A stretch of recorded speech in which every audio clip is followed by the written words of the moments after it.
Welcome to the latest episode of Five on the Floor of the Five Reasons Sports Network. Thanks for joining us on your favorite podcast app. We're on Podbean, Spotify, Google Podcasts, Apple Podcasts. We're also on Dash Radio every single weeknight at 7 p.m. Yes, that continues this season. Also, check out the Five Reasons YouTube channel for your Heat coverage, pre and post game, where they're going to be there every single night. Also, Clutch Corner, Feel the Heat. What else do we do there? Full Court Press and just about everything on the YouTube channel, plus the latest videos from Heat games. If you want to hear from Heat players, coaches, etc., that's where you go. Go to the YouTube channel. If you want the latest articles from Brady Hawk and others, free, no paywall, go to fivereasonsports.com. Make sure you spell that one out. Also, new article up right now from Louis Sung about what the real problem is with the Dolphins this year. I agree with him on this one, and we're not going to talk about them the entire rest of the program. Sorry to our guests today. We're not going to discuss Eagles, Dolphins, or anything like that. Also, check out the great sponsors of the Five Reasons Sports Network. If you watched that Dolphin game this morning at 9:30, I hope you had a couple of these. Biscayne Bay Brewing, the only independent brewery in South Florida. They're building a tap house right here in Miami. Haven't talked about it much lately. I was kind of waiting for it to develop.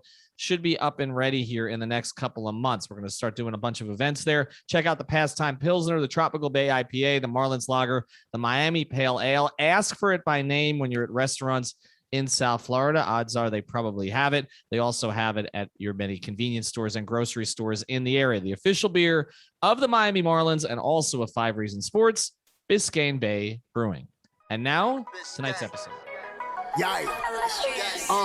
Five on the floor, ride for my dogs. Where here's the thing, you can check the score. Hustle hard, couple scars, wearing bubble frogs. Just like Buck said, you in trouble, y'all. Kept the floor playing, got it all banned.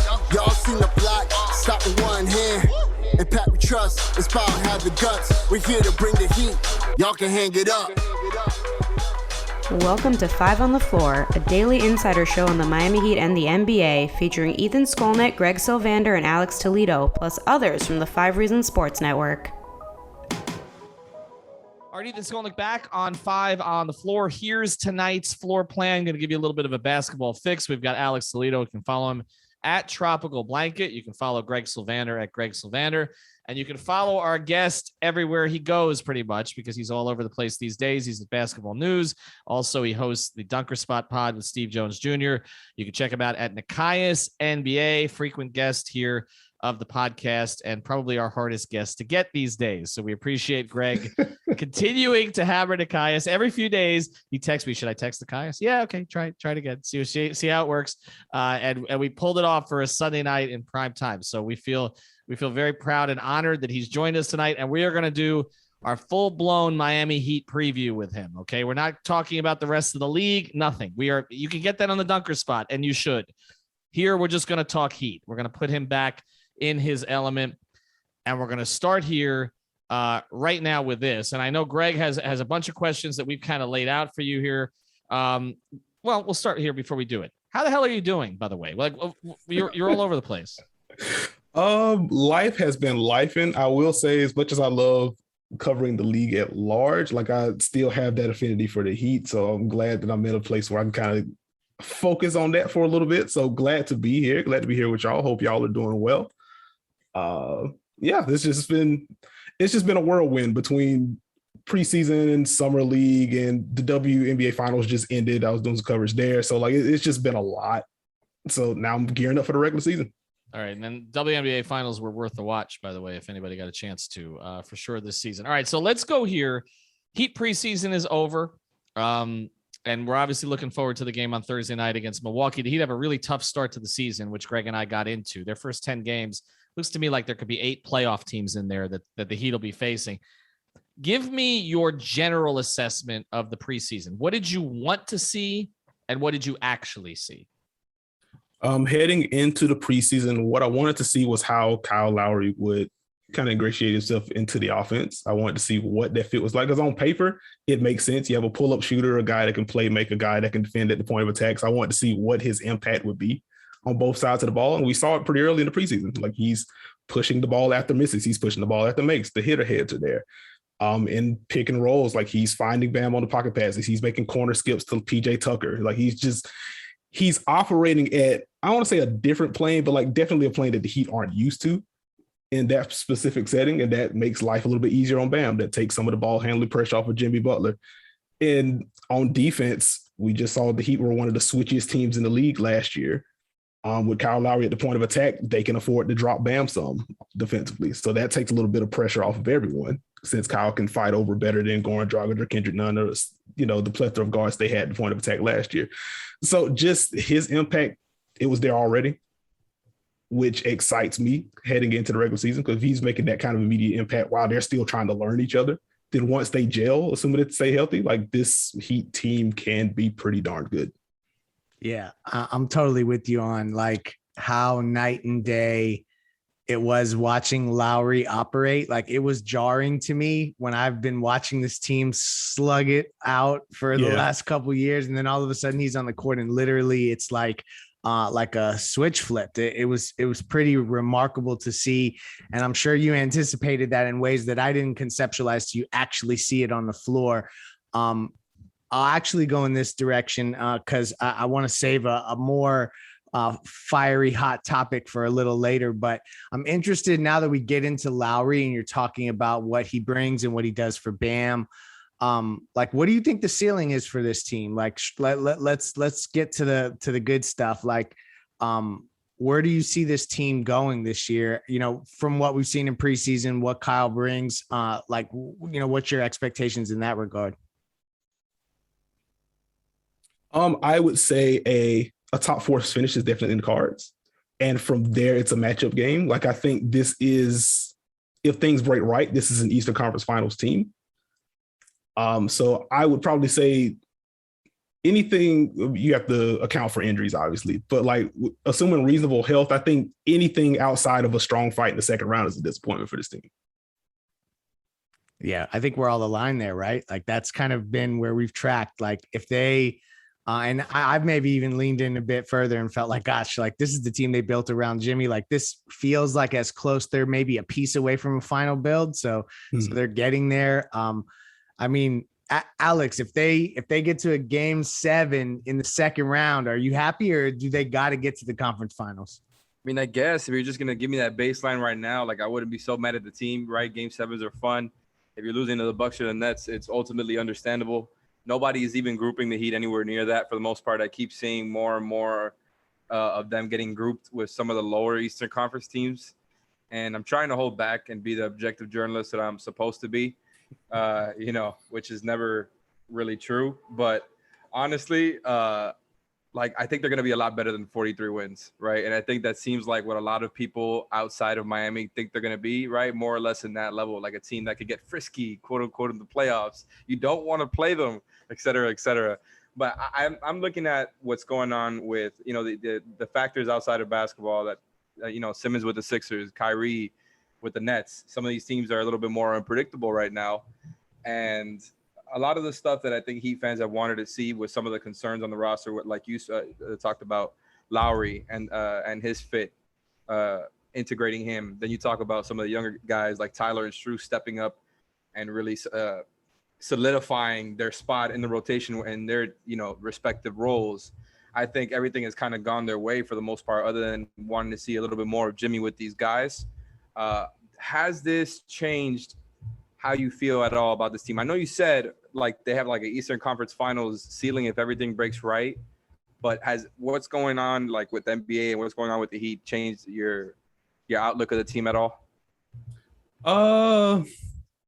Not based on preseason play. I would say I feel a little bit better about the offense. I haven't watched preseason. You have to take that with a grain of salt.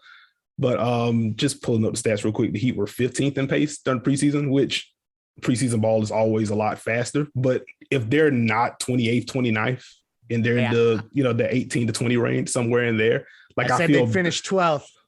I'm gonna keep plugging that all season. if they finish 12, good Lord. But like honestly, if they're in that 18 to 20 range for me, then I know that Kyle definitely has his fingerprints on this team. And maybe even more than that, we're seeing more grab and go from Bam. Because like I just don't think Jimmy's a push guy. He can be, but he's just not that. He's more play finisher in transition. So I think if those two are driving the pace to that degree, to where instead of 18th, they are in 12th, 13th, 14th, then we're looking at maybe a top 10 offense if they're dictating it to that degree. And if the offense is good, like I don't have many doubts about the defense this year. Let me ask you about a couple of things related to that specifically, because and let's start on the offensive side, because I'm with you. I think defensively, the issues that they've had in the past have been, and we've talked about this a lot. You know, you can have one or two defenders you can cover for, but at times the past couple of seasons they've had to cover for three. Sometimes they've had to cover for four. That's not going to happen this year. They're never going to have more than one or two subpar defenders. But offensively, what you just said is interesting to me, because I do think they're going to try to push pace some. But the guy they've played through the most the past couple of years, obviously Bam has had a very, a large role, but it's been Jimmy.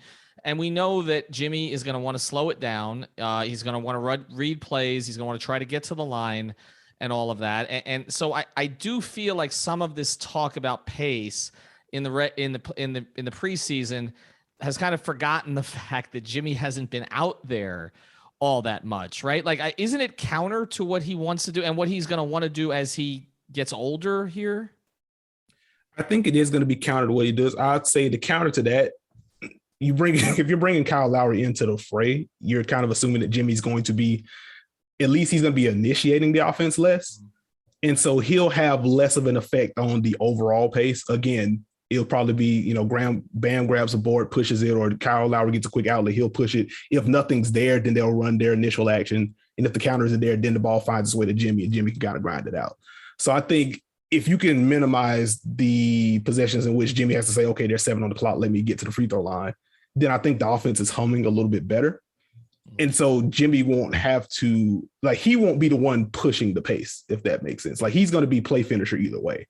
And once you get to the late fourth quarter, it's not going to be a track meet anyway. That's when it's going to be a grinded out affair. And that's maybe where you see, instead of Kyle bringing it up, now it's Jimmy bringing it up. They're running some kind of inverted ball screen or whatever, and he's kind of dictating flow from there. The first 40 minutes of the game, I think that's going to be more of Kyle and Bam kind of pushing things and trying to get something early. Let me throw a couple more premises at you, and then I'll let these guys jump in on it. The major premises related to this team, and even when I've talked to people inside the Heat, is that they kind of know what they're going to get from Jimmy and Kyle, right? I mean, we know they're finished products. I mean, their games are not going to change that much at this point, but that the upside of this team will ultimately be dictated. And I know Victor is out there, and after the break, we'll talk about that a little bit. But for right now, with what they have, the upside of this team will be sort of, does Bam take that next aggressive step to superstar level?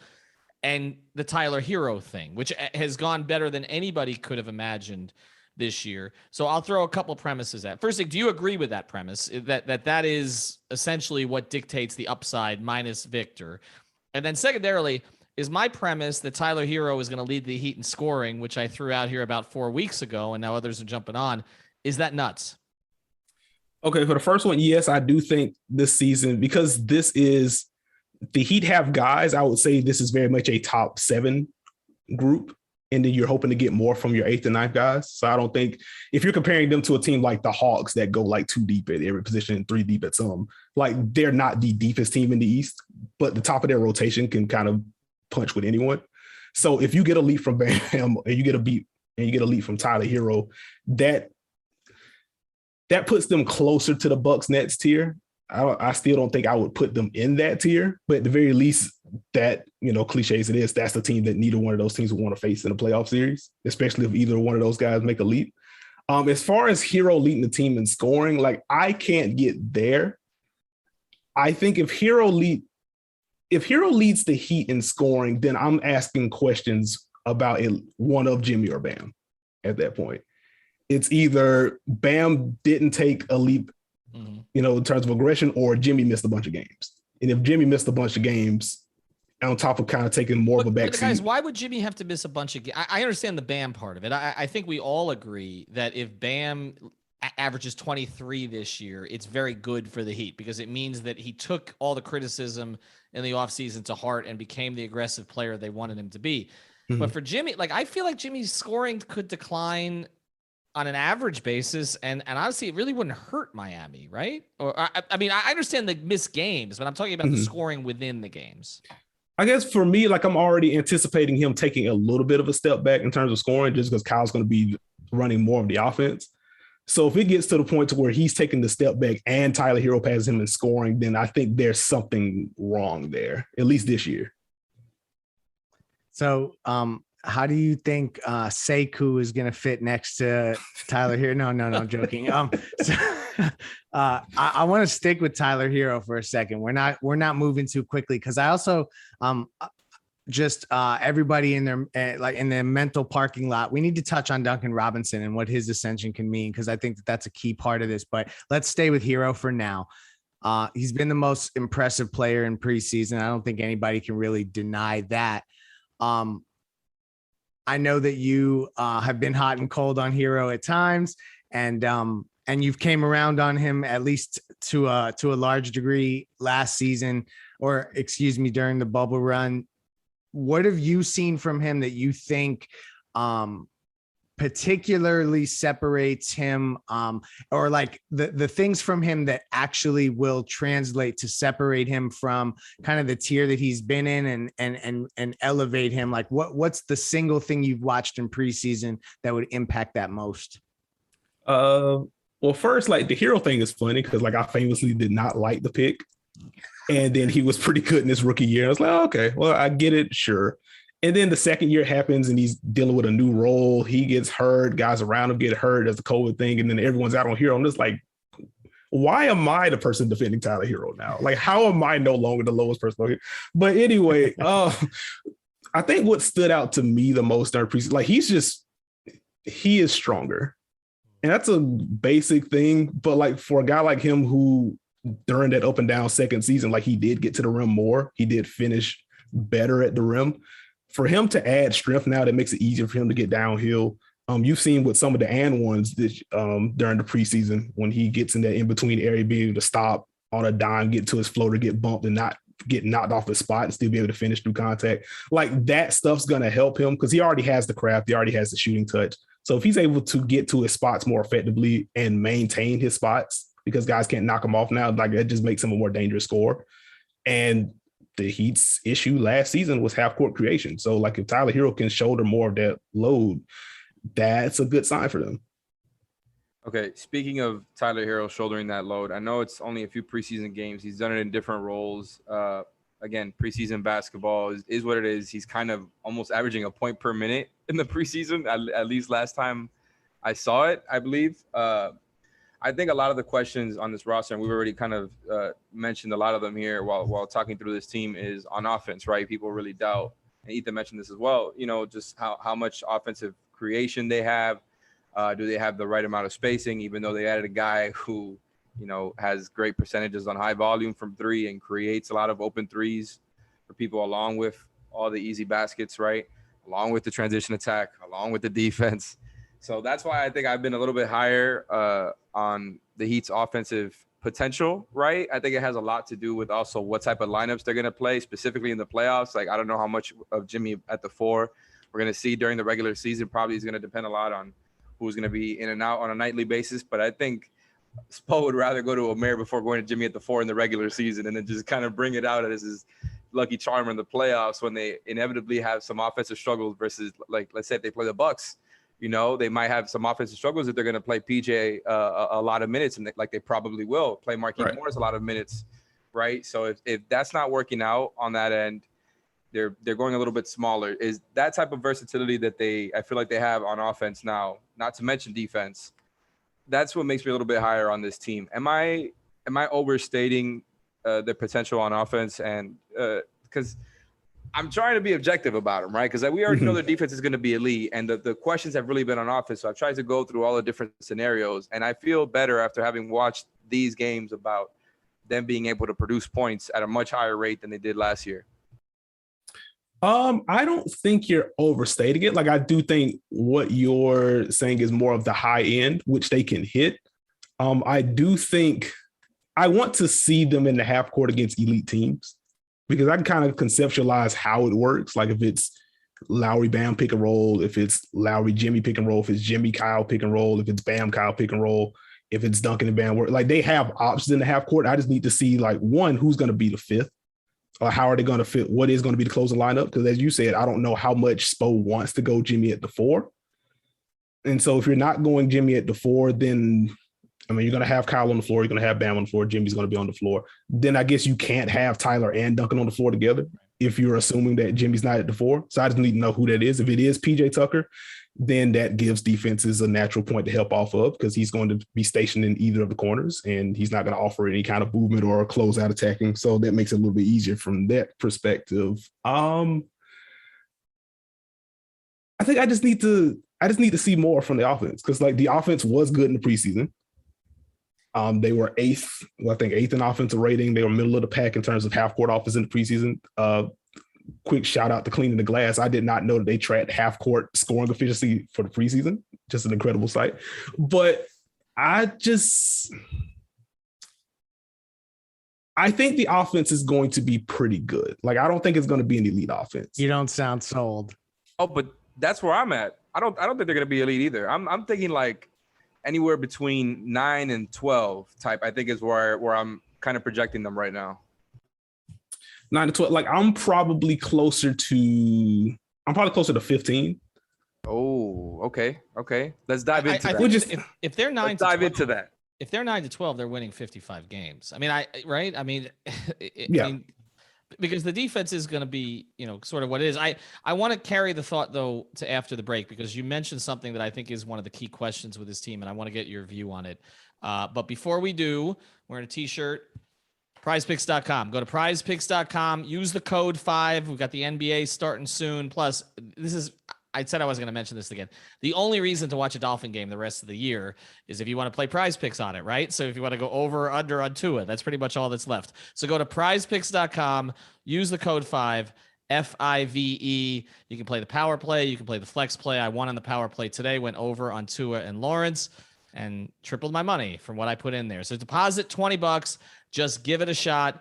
Prizepicks.com. And again, you can play the MLB playoffs as they head towards the World Series, to play MLS, PGA, anything, NHL on prizepicks.com, the official daily fantasy sponsor of the 5 Reasons Sports Network. And again, make sure you're using that code FIVE for 5. You mentioned something I think is going to be a question as we go forward, because I don't think that Spo is going to take PJ Tucker off the floor at the end of games. And we're going to transition to the defense here soon, but offensively, if it's Tucker, if it's Bam, if it's Lowry, which is going to be, if it's Butler, that does leave that 5th spot. What makes them a better offense at the end of games? Is it Tyler Hero, who we've seen Spoelstra has played for 12 minutes at times during even times he was struggling, even when he was struggling badly defensively, played him for the full 12 minutes. Or is it a guy, and I asked him, at Media Day, do you want to be a closer this year? And he said, yes. Is it Duncan Robinson, who is the best spacer on the team? What helps them more, not on the defensive end, what helps them more offensively? What helps them more offensively? And like, we can talk a little bit about Duncan right now, because like he looked more comfortable with the ball in his hands. And so if you do believe, and shout out to Brady Hawk, who's been hammering Duncan adding the 1 dribble and 2 dribble pull-up for basically a year now, if you feel comfortable about Duncan being able to get to that consistently, and he did explore him running more pick and rolls as opposed to just the handoff stuff last year, then I think Duncan would be your answer, just because he does add a movement element that Tyler just doesn't replicate. And he's a better shooter. So if you're believing, Kyle Lowry's going to add to your pull-up shooting and the playmaking, Jimmy's going to have the ball in his hands a ton, and Bam's going to be play finishing for you, then what you need is someone that can kind of space you out and kind of stress defenses east-west. And I think Duncan can do that a little bit better than Tyler can. How is that going to go over, though? Let's say Tyler Hero is playing at a level in the regular season that he's playing in the preseason, right? And the 3-level scoring is there. The efficiency gets better from 3. He's got the mid-range now. He feels comfortable with the floater. Like you mentioned, he's gotten stronger. Mm-hmm. Eric's not going to, he's played him all 12 minutes of games when Tyler was going through like a month where it was like he was almost unplayable for certain stretches, and Spoelstra still used him in that point. So is it Tyler? I feel like Duncan is the guy who's going to get squeezed here. I could see, honestly, if Tyler is it, I don't think Tyler's going to average like 22 like he was during the preseason. But like if Tyler has making an offensive leap, then like someone is going to be uncomfortable. It's either Duncan being squeezed or Eric's going to have to be like, okay, Jimmy, please play the 4 to close out games so we can have both of these dudes on the court. Like it has to be one or the other. I feel like I think, again, if you're just shifting more of the on ball responsibility to Kyle Lowry now, like I could see there's less of a need for Tyler's creation. And I think that Duncan could fill a skill set that Tyler doesn't, just in terms of the way that he moves off ball and the way that he draws two to the ball. Because like even Tyler now operates ball, like he's not a draw two to the ball guy. He's very much, if you're playing drop against him, he can put a guy on his hip, get to his floater, get to his pull up, get to a step back, whenever. But he's not drawing extra attention. With Duncan, if he's flying off a pin down or something, like two guys are going to the ball. And there's the quick dump off the bam, and now it's a 4-on-3 or something like that. So I think Spo would probably utilize that at least early on. Like Tyler would have to be thoroughly outplaying Duncan in the early going of the season for that adjustment to be made, I think. I mean, they could go some offense defense too. He's done that. I mean, he did that with Iguodala and Duncan, right? So I guess great roster to do that with, by the way. Right. Yeah. Right. I mean, I think that's a possibility here. All right. I want to let these guys get in. Any other offensive questions here? And then we're going to pivot here to the defense. So many offensive questions. Okay, well, throw one at him. Throw one. No, more I didn't even mean just for Nekias. I just meant in general. Like this, I feel like that's kind of the theme for this whole team, right? When we're kind of projecting them, and that's where the differences in opinions lie, and that's where we all kind of differ. I feel like when it comes to that, even if it's not by a lot. My last thing here is the upside with the team. I feel like we all agree is kind of within Bam hopping onto another level, and even if it's not a huge leap, same thing with Tyler going from the level he was last season to a higher level this season. How much likelier do you think those two things are bound to happen? One, that's my first question. Second question, what had the Heat on offense not checked off, if you're talking about from what you wanted to see on the offensive end that you would like to see? I know it's a lot. I'm sorry. We know we're going to transition from offense, so I wanted to get it all in one. Oh, no, I got you. I would say, like, I believe there's a leap coming with Tyler. Like, he just looks like a different dude. And when you already have that kind of foundation of shooting, touch, and footwork and craft, I think just the physical and the mental catching up, like, that's just going to make him a better player. So I firmly believe we're going to see a more efficient Tyler Hero this year. Nekias said it's going to happen. Oh. Oh, man, can't wait for this clip to be played back later in the year. But as far as Bam, like, I think he's going to take another step as well. It's been a little iffy for me. Like, that Boston game, again, it's preseason, so you take it with grains of salt. But that Boston game annoyed me watching, because I'm just like, okay, Romeo Langford's guarding you now. Grant Williams is guarding you now. Jabari Parker's guarding you now. Why are you looking for outlets? Why are you taking, fadeaways from 8 feet out? Even if you make them, like, I want to see a mentality shift there. Like, Romeo Langford's a good defender. Romeo Langford is also 6'4". So, like, put him underneath the basket. Grant Williams is a good defender. He's 6'6". Put him underneath the basket. So, like, I would want to see more of that. But overall, I do think Bam is going to be better. He's also going to have an easier job on offense. So I don't think he's going to have to carry as much of a load. Like, I think if nothing else, he's going to be better on offense just because he won't be tasked with covering for literally everyone on defense like he did last year. He should have more energy.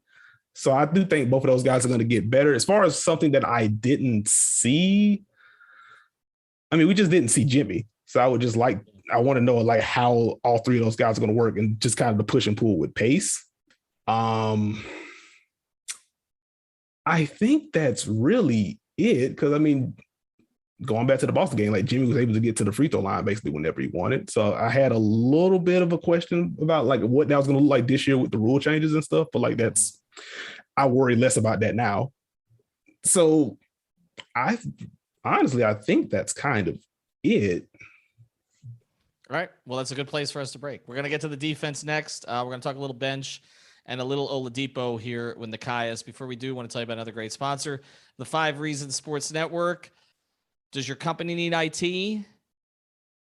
Are you friends with the boss? Do you want to make better friends with the boss? Tell them about CPT of South Florida. They've been providing small and medium businesses with the technology they need for decades. They specialize in cloud hosts and phone systems and managed IT. If you own a small or medium business or looking to save money on your monthly phone and internet costs, you got to give TJ a call right now, based right here in South Florida, helping South Florida businesses save thousands per month.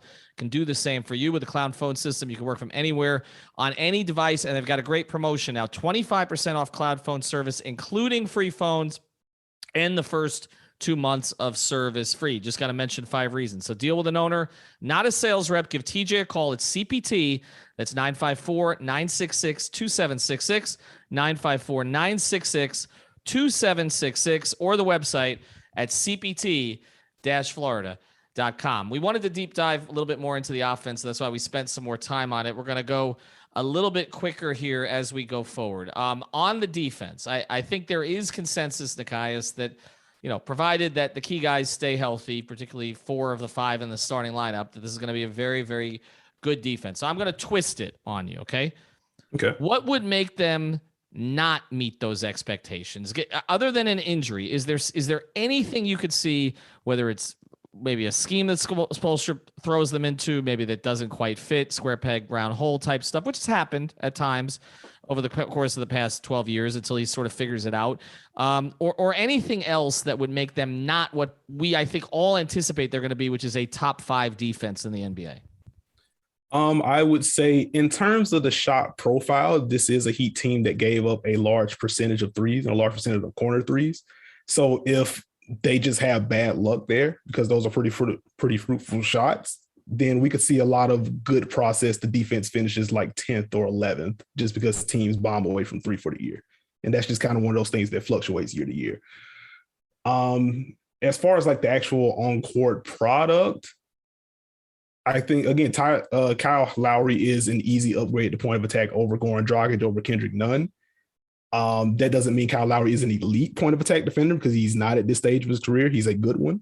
And with him being, 35 now, if there is more of a slip laterally for him, then maybe the defense is a top 5, maybe it's 8th, which is still really good. But if he can't stay attached over screens at a high level, then that is still, even if you're playing more drop, that's going to put more strain on Bam to kind of play that 2-on-1.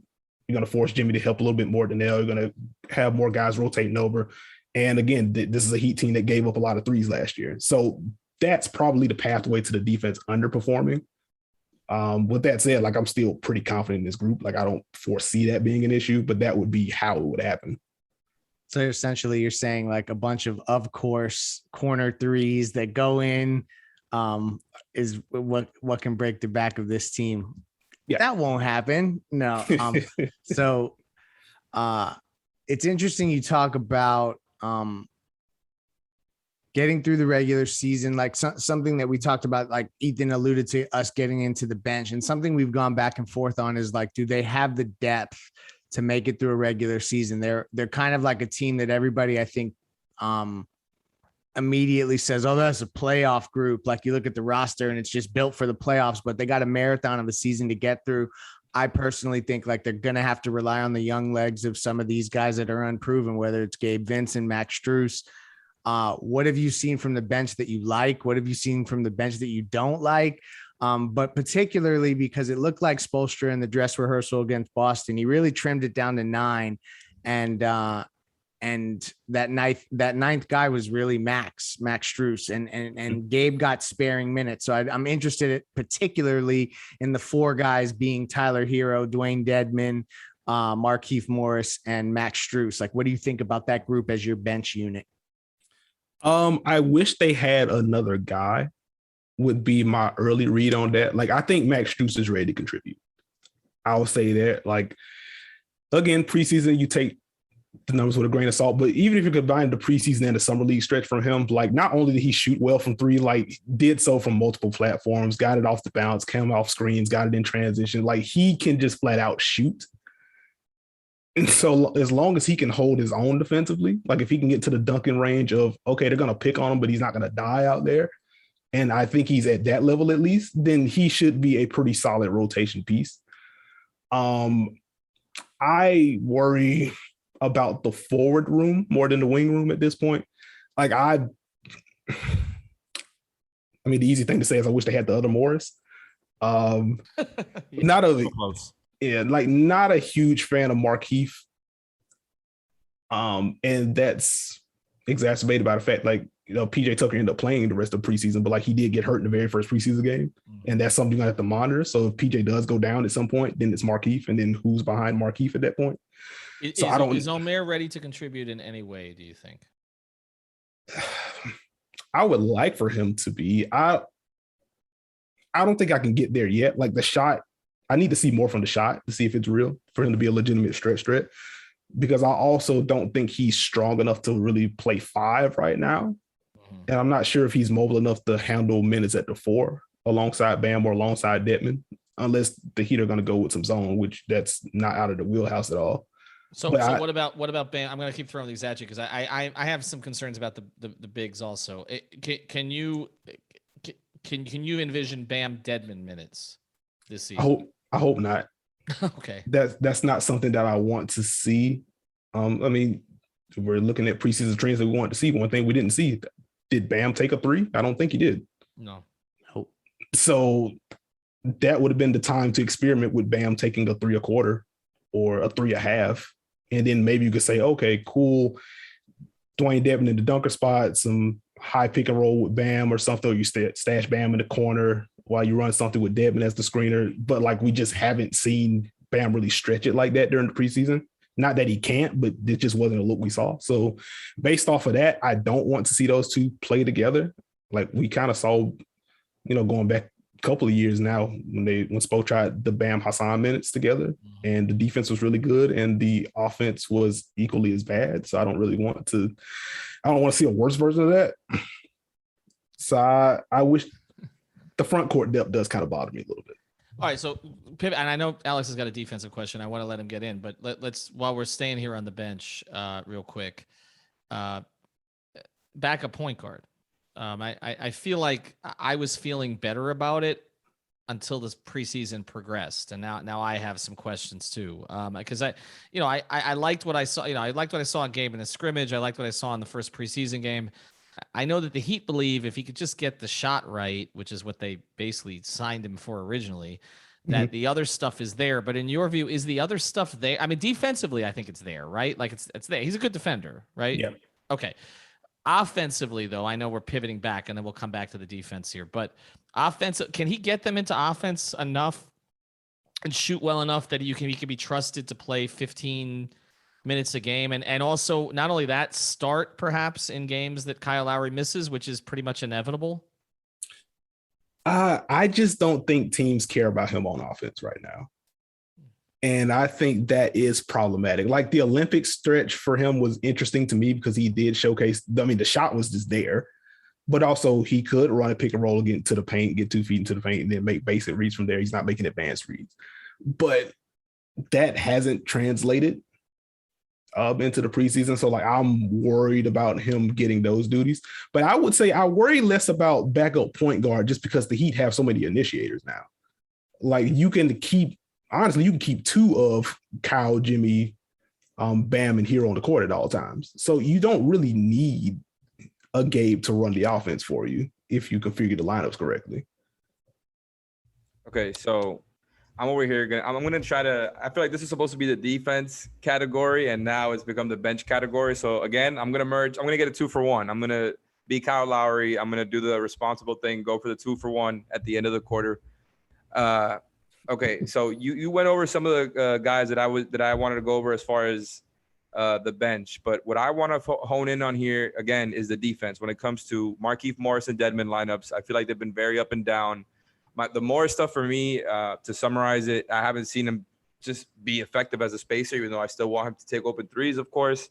It's just concerning that he's not really very good at them. And I thought the same thing when he was on the Lakers and was upset because Bam will go out to contest him so often instead of staying closer to the rim. Mm-hmm. And I feel like I've been proven right. Like I want to be wrong about that, to be clear, because I think there is some upside for him as just a wide open spot up shooter. He looks better as a roller, whether it's with that Dedmon or not. He seems to have clear knowledge of how to, operate a short roll a little bit and either get the pass out to the shooter or the bucket for himself, which he's very good at, doing as far as initiating it himself or getting even the pass to Dedmon. Right. And I think you could do some of that stuff with Bam. There's a little bit more spacing because Bam can be placed in different spots of the court. Whether you talk about the front court depth with Morris and Max Strus and even Gabe Vincent, do you feel good about the team's defense when they're not playing some of their more elite defensive guys? Somewhat. Like, I think it just depends on how it's going to be staggered. Because again, like, I think there's a realm, like you can keep, I mentioned Tyler earlier about the creation, but like you can have two of Kyle, Jimmy, Bam on the floor at all times. And depending on who's on the floor, you can kind of configure lineups around those guys. To the Markieff point, like just for Heat fans in general, like if you frame him as a mid-post guy that can knock down threes sometimes instead of like a spacer at the four, like you probably feel better about him. He's still not very good, but at the very least, the expectations shift a little bit if you think of it like that, because that's what he is. Like he's a guy, give it to him 17 feet out, he can knock down that jumper, he can bully smaller guys, and if you leave him wide open, he can take the shot when he wants to, but he very much just kind of wants to shape the game however he wants to. So if you're expecting him to be like a 38% shooter on like 4 or 5 attempts, like that's just not him, and it hasn't been. You don't like Markieff Morris, do you, Nekias? I can tell. I know the players around the league that Nekias Duncan likes, and like that, like you gravitate to their games, and it is not the Markieff Morrises of the league. Am I correct? I can't say he's my cup of tea. Like there's a role for him, but like I don't know if he's who they need him to be. Because I agree with Alex. Like he is. To be fair, though, I mean, again, he's a minimum contract. Like I feel like I mean, this is where they were at the end. They don't want to pay the tax. They paid PJ to be a starter, which means ultimately, you know, I understand why we need to talk about him because he's going to get minutes, and they've had some old guys. Not that he's a real old guy, but they've had some veteran fours over the years who have just not panned out for them. I mean, guys who were better players than Markieff before they got. I remember the Otis Thorpe thing was a total disaster. Like they've missed on some guys over the years, but again, it's a minimum deal. Like I feel like if he's the guy that sinks the season, then there were other problems, right? Like, and you are hoping for Omer to kind of at least become. I mean, at least maybe give them what Strus and Vincent did last year, right? Like not what you're expecting from Strus this year, but what you generally expect from a guy in the first year in the Heat system. And Caleb Martin, by the way. What's that? Caleb Martin, by the way. Well, right. Okay. And that's right. And that may mitigate this somewhat, right? Not that he's a big, but he gives them another rotation player, which kind of mitigates the KZ Okpala thing. Alex has got one more, and then. Okay, I didn't mean to interrupt here, but really I didn't get to ask the second defensive question because I felt like I was already too long-winded. Seems to be a recurring issue for me. I'm trying to also make the third-year leap, and I'm struggling so far out in preseason. Well, this wind-up is not helping, so ask the guys the question. Thank you. You're the Jimmy and Kyle here. Okay, my question here about defense is you mentioned something earlier that caught my eye because you mentioned how they give up a lot of corner threes on defense, right? And that's something that's been a problem for the last 2 seasons and in the past as well because of some of the stuff they deploy out there. But specifically last season, there was a lot of, you know, some would say gimmicky. I wouldn't say that. I call it mad scientist spoke because I really like when he gets into it. And he did it for a reason, right? The roster was what it was. We don't got to get into it. Mm-hmm. But there's going to be, because of that, I think there's going to be just so many more minutes of them playing more elite defenders. I think the Jimmy at the 4 stuff, like I said, even if it's not deployed into the playoffs, it becomes more viable because of having Kyle and potentially Victor, depending on what level he's at. I just think like there's going to be a lot less of those corner threes given up when you're dropping more. I think even when they're switching, because it seems like they're doing a lot more off-ball switching than on-ball. You know, it depends on the matchup. It just feels like they're going to be deflecting the ball, you know, a lot more than they were last season. And I think giving up corner threes a lot less than they were. Again, I'm going to ask you, am I overstating the defense and am I understating the amount of guys that they're going to be giving minutes to, whether it be Tyler, Strus, you know, like I said before, the Devin and Markieff stuff that may or may not have defensive questions about at this point? Overstating or understating, like it's hard to say. Like I think one just kind of comes down to like what stage of Kyle we're going to see. Because again, if he's able to stay attached over, fight over screens and stay attached to ball handlers, then you don't have to help as much. Because the issue with Miami last year, they switched a ton because nobody could keep the ball in front. And then even with them switching, that gave teams built-in matchups to attack. And then once you attack those matchups, then you had to rotate over and scramble anyway. And that's where your threes came from. Or you have Bam switch down to point guard, a shot may go up elsewhere, the other team gets an offensive rebound, and then it's a kick out. And that, so I think by virtue of playing better defenders, there'll be fewer gaps to attack. And if there are fewer gaps to attack, the shot quality should go down for the other team. So I don't think they're going to give up as large of a share of threes as they did last year. So like I'm with you there, if that makes sense. The bench does get a little bit tricky because they don't really have a stopper per se off the bench. Like Dedmon's good positionally. Markieff can bang with guys like him. Like he can defend post-ups. Like I don't really trust him in space like that. Strus can hold his own. Hero can hold his own. And again, the preseason rotation mentioned earlier, like it was 9 guys. Like it wasn't Gabe. Like Gabe's very good at the point of attack, but what does that do for your offense? And I think so it's going to be a little bit iffy with the bench just because there's going to have to be some mixing and matching there. Because like you're talking about Dedmon. Dedmon's there, Strus is there, Markieff Morris is there. Like you would want someone there that can create for others. So like it's going to be Hero and probably Kyle playing a lot of time together, if I had to guess.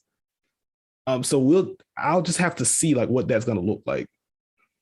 When they shortened the rotation, by the way, quick follow-up. I'm sorry. When they shortened the rotation in the playoffs, I forgot who said it, that someone said that they could be the best playoff defense, and I tend to agree that they can get to that level once they're playing less of those guys that we may or may not have concerns about. Quick one, quick fire here.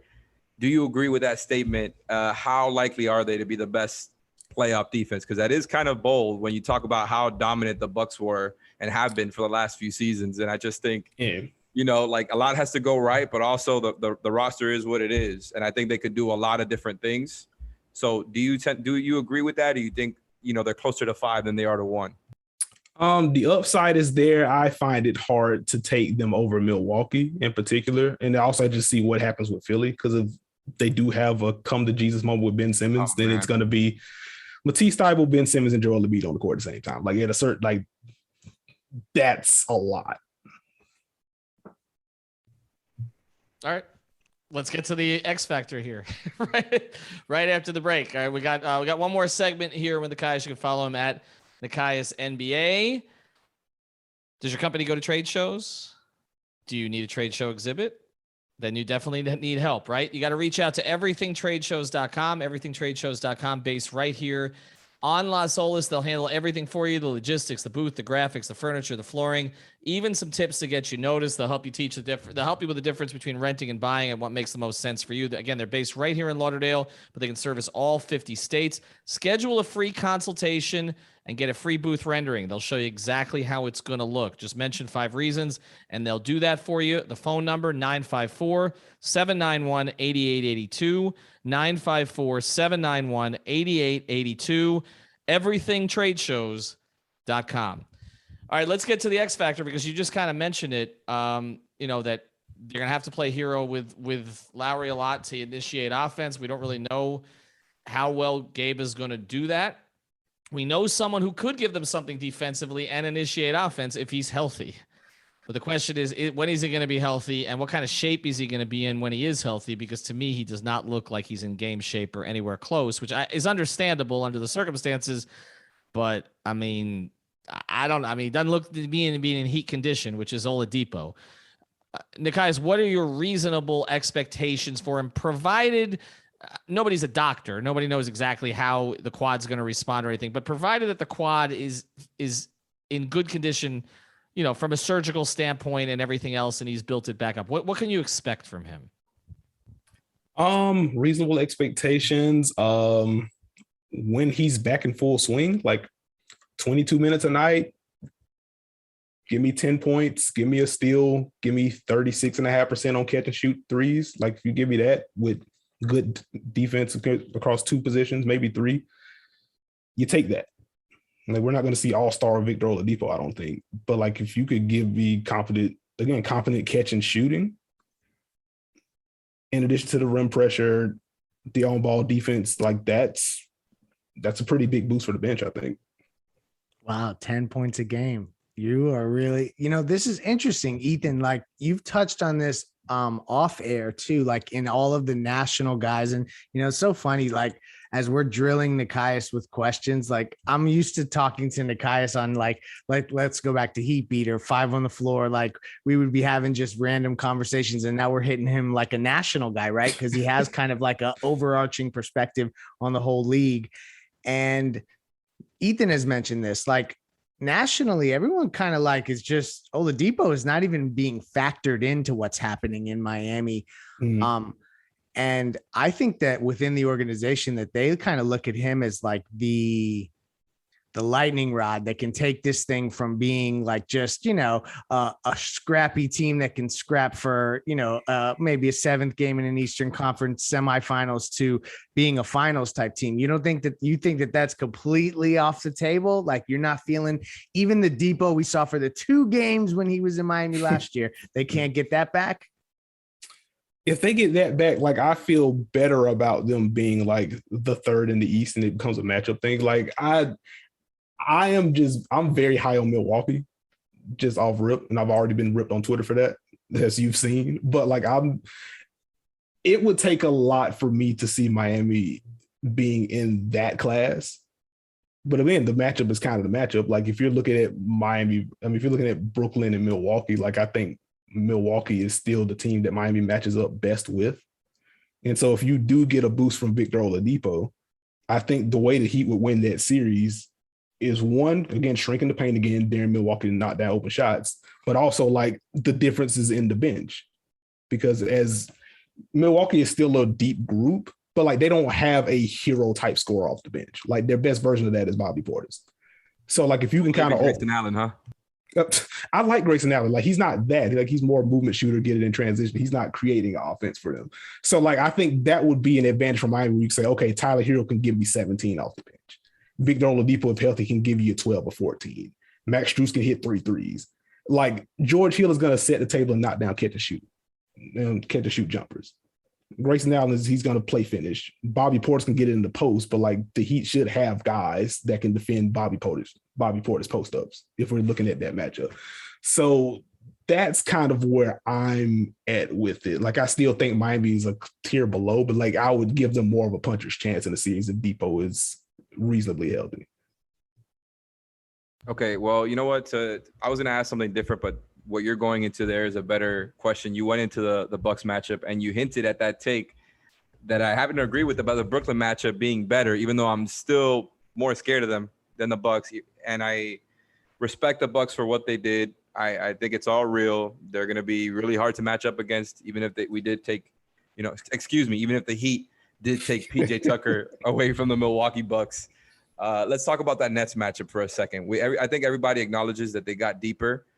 Whether it's Kyrie or not, because I don't know how that situation is going to be by May or whenever the Heat may or may not play the Brooklyn Nets in the playoffs, right? So I just think on the defensive end, on the offensive end, there's nobody built better to guard the Brooklyn Nets than the Miami Heat, right? And that's whether before you factor in Victor Oladipo, who I just think a baseline will be a pretty good defender, not necessarily a very above average. It just depends on where he's at when he comes back and where he's at that time. I just think he's not going to be a negative at any point for you, right?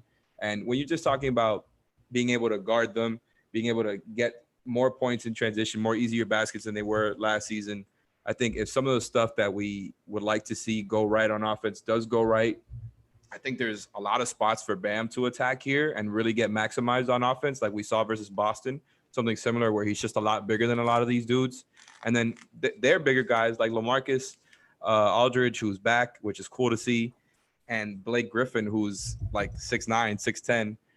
It just seems like Bam has an advantage on these guys. Even if Blake is still a good defender, it seems like there's a lot of ways to get him involved there.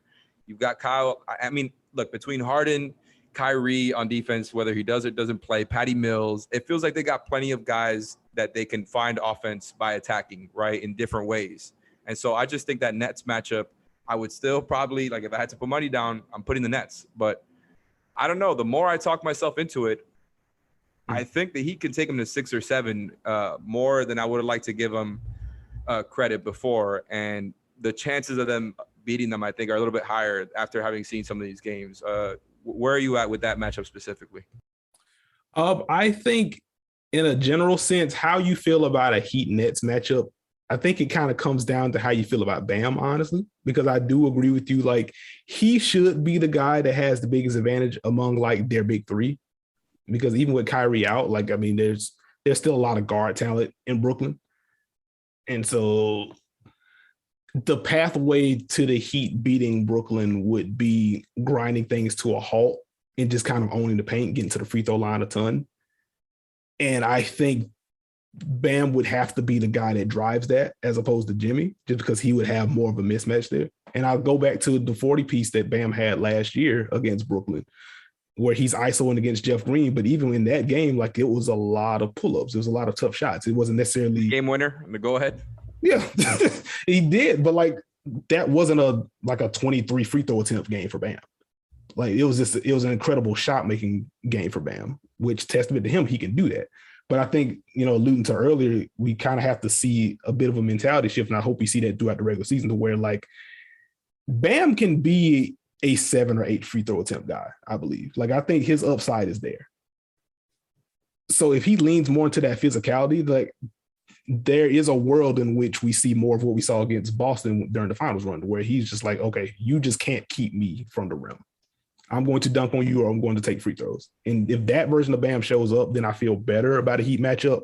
Ultimately, I still take Brooklyn because I think they just have more shot makers than the Heat do. I mean, Kevin Durant is freaking incredible. Even without Kyrie Irving, you still have James Harden, who is an elite creator of offense. Patty Mills can knock down shots for you. They just can get it from everywhere. You taking anyone else in the East? Anyone else other than Miami? As far as what? Like you said, Brooklyn, Milwaukee. So I see that, but like, do you have Atlanta ahead, Boston ahead of Miami? I don't have Boston ahead. Atlanta, I'm still going back and forth on, honestly. Because again, Atlanta is deeper. I love Trey. They just have so much young talent that can pop on that team. And that's where I'm just kind of like it. I wouldn't be surprised if Atlanta finishes with a regular season record, better regular season record at least. Like, that probably happens, honestly. As far as like, what's the phrase, title equity or whatever, like, I think the Heat still have the third best odds for me.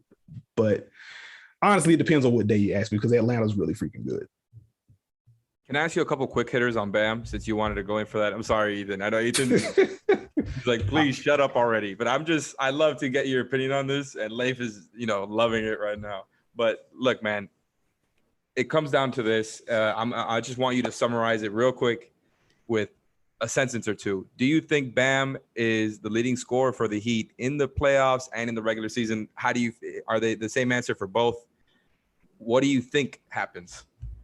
I do not think Bam's going to lead the Heat in regular season or playoff scoring. I said it was Jimmy by a hair, but that a lot of guys are going to be around the same range. Yeah, like, I think there could be a series in which Bam leads the team in scoring for a series. Like, I don't think he's going to be the playoff leader for them. Like what happened with Boston in the bubble as well. Yeah. Like, I think there's so specific. Again, like, for Miami to beat a Brooklyn, if they get them in the second round or whatever, like, they would need Bam to be the guy. So, like, if he's capable of doing that, you just have to see it. But just my overall confidence level, like, I don't think he outpaces Jimmy. Anything else? I'm just asking. Nekias and Alex are going to continue this on our chat. I think it's Monday, so we're gonna get this pod up for you guys.